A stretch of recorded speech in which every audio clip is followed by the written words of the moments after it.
Hello guys, আসসালামু আলাইকুম। আজকে সরিষা দিয়ে হলো শোল মাছ দিয়ে ভাপাড়া করবো। তার জন্য এই যে শোল মাছটি কাইটা দিয়ে নিছি, এই যে সরিষা ব্লেন্ডার করে নিছি কাঁচামরিচ দিয়ে, আর হইলো বুটের ডাল মুসুরি ডাল দিয়ে রুই মাছের মাথা দিয়ে রান্না করবো।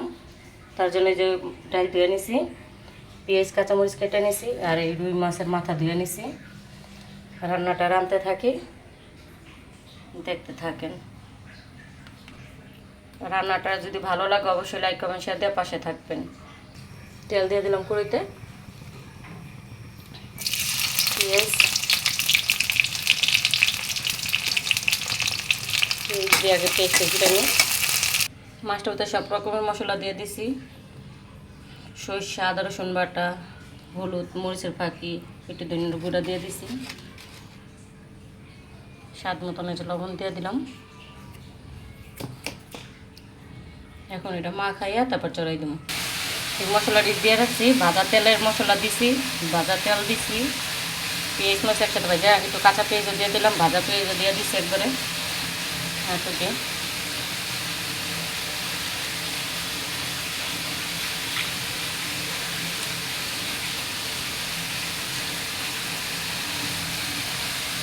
করে তার একটু সরষের তেল দেবো,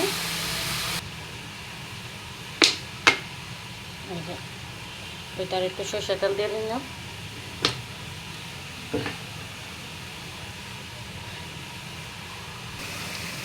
এই যে মাছটা দিয়ে দিলাম তেলের ভিতরে, হালকা একটু পানি দেবো।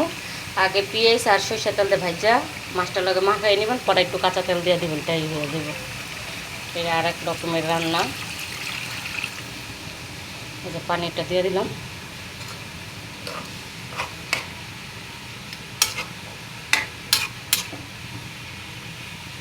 ভাপাড়া করুন তো তার লেগে কাঁচামরিচ একটু পরে দিন, যেহেতু শুকনো মরিচের ফাঁকি দিছি, কাঁচামরিচ একটু পরে দিলে চলবো। যা শোল মাছ দেওয়া খাইতে মন চাইবে এইভাবে রান্না করে খাইয়া দেখবেন, অনেকটাই টেস্ট। এখানে ঢেকে রাখি, দেখি এখন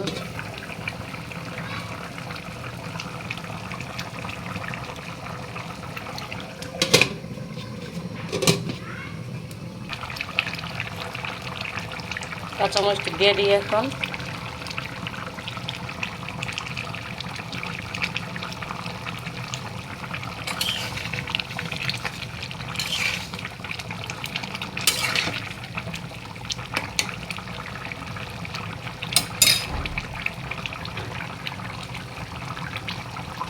এই যে আমার শোল মাছ দিয়ে সরষে দিয়ে ভাপাড়া হয়ে গেছে।